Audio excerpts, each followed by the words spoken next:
He was a very calm, very modest man. He was very proud of his family. We always joke about how he was a human sat-nav, because you could literally tell him what road you was on and he'd be able to direct you home. Rupert Everett's family were unaware of the battle he faced, defending his right to stay in a country he lived in for over 50 years. My first time of actually realising that was when he said to me, I have to leave the country, I'm being deported.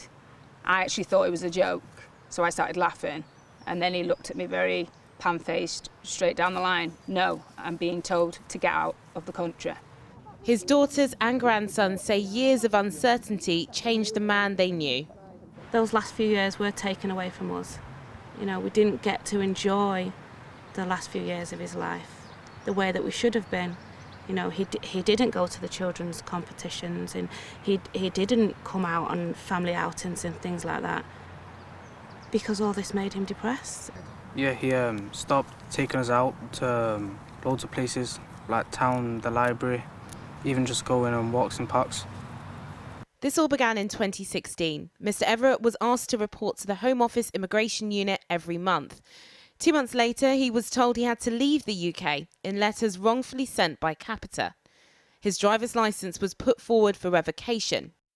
And in May 2017, Mr. Everett was asked again to prove his residence as he tried to apply for a biometric card.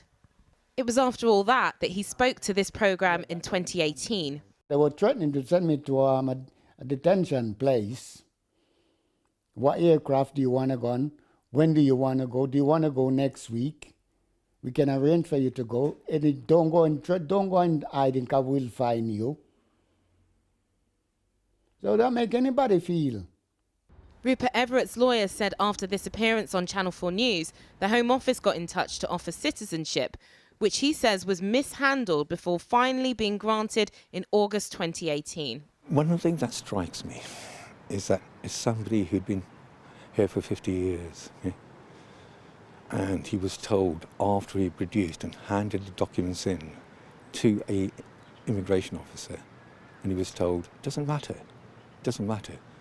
This report is years in the making. Mr. Everett himself started the complaints procedure, but he never got to see it through. It was his daughters looking through his paperwork that found it, and it makes damning reading. At multiple stages, he was failed, which had a profound impact on him and his family.